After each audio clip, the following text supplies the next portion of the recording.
For me, the lessons of that terrible mining tragedy there are a number of them. There's support for the families, the horror, the torment they went through, which I saw, and they're still going through the aftermath of that. And that's why this marvelous and really moving response to the Miners' Fund, which we set up, it's raised over £500,000. That's extraordinary. Nobody, when I set it up in the hours after the disaster had ended, I never imagined being able to raise this amount. And that shows how much mining and miners and South Wales mining communities, although the support came from across Britain and across the world, how much it still means to people. And there are so many people in this area who have a connection with mining. It may be their parents, their grandparents, or their great-parents. It touches people in a particular way. So that's one thing. The other thing is that there is a future for mining. I mean, what happened in that mine was terrible, and an investigation has led to possible proceedings. But it shouldn't detract from the resilience of mining elsewhere, the necessity for mining elsewhere, and the support that we should give it. And I was very anxious, and have been since, to make sure that, for example, the very modern high-tech mines up in the valley in which I'm speaking to you now, in the Neath Valley, at Aberpergam and Unity at Pentracloida, that those should be supported, because they're providing much needed employment and they're filling a demand. So I think there's a big future for mining, particularly of the high-tech, modern, safe, with good relationships with the miners in the National Union of Mine Workers. The miners at Gleichen were not members of the NUM, although the NUM has come to their aid and is distributing the funds that we've raised. But I still think there's a future. The other lesson, I think, from all of this is the Mines Rescue Service. The Mines Rescue Service is full of dedicated, fantastic people, as I saw myself. And it is uniquely, legally and technically able to go underground. No other firefighters can't go underground and work in the same way, nor can other emergency workers, paramedics and so on. Only the Mines Rescue Service can. But it is very badly funded, and I was horrified at what I saw, both during the rescue operation and during the investigation.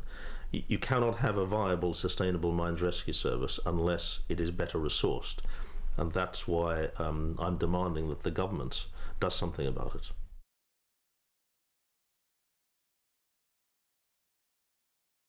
One of the reasons why mining has suddenly had an upturn in the Neath area is because we have anthracite, which isn't the case east of here, in the valleys east of here, but also because the price of oil and gas and other forms of energy has rocketed, but particularly the price of oil and gas.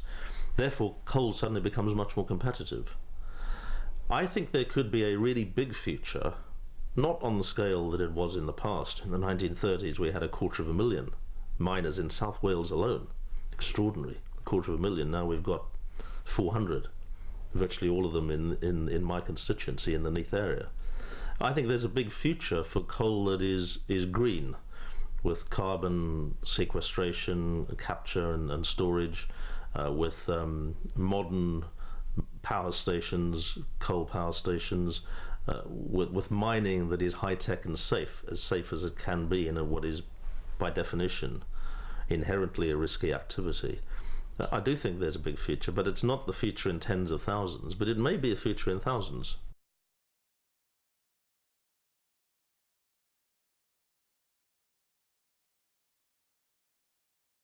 I am a strong supporter of renewable energy, and I make no apology for that. I'm very, very worried about climate change. Everybody just look around them at seeing what's happening to the world at the moment, from devastating floods across the world to hurricanes to sudden dramatic changes of temperature and weather which have affected Wales as well. Anybody who denies climate change, I think, is just a flat earther. Now, if that's the case, what are we going to do about emissions?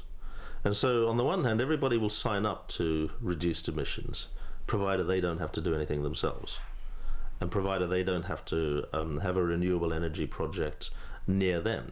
So we get opposition to biomass plants. as there have been nearby in Port Talbot. I'm not arguing particular cases. Maybe the environmental factors in one of the cases justified that protest. We get opposition to any wind farm anywhere, onshore, offshore. I remember going to North Wales and talking to people in Llandudno, and in fact the Prime Minister David Cameron attacked the Gwynter Moor wind farm off the north coast of Wales. You can't see it. It's 10 miles out. On a really, really good day, you might just catch a glint of the offshore turbine sort of going over and over. But there is a kind of, I want green energy, but I don't want to have to be part of that myself and have my community in some way have something new in it.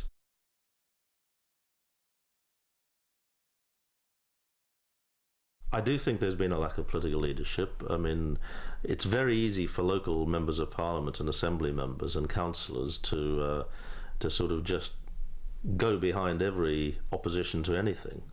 And look, I've been in the protest movement. I understand people who protest about something, and sort of my heart is with them in one sense. But in the end, politicians, and I've never shirked this myself, I'd like to think, and it's brought me some unpopularity in some areas, have got to show leadership, have got to take tough decisions. That's what people elect us to do. Now, that doesn't mean to say that every onshore wind farm, supposing in these valleys, because we're in a very windy area, so they're ideal for wind power, every project is right or should be supported. It's got to be judged on its merits. But you cannot have a situation where Wales says no to wind, when we have such an abundance for wind. Because otherwise, as I constantly say to people, fine, you don't want wind, then you'll have a nuclear power station in your community. How do you feel about that? Because that's the alternative. If we're going to close down coal-fired power stations, if we're going to close down gas-fired power stations because of emissions problems, then you've got to go for renewables.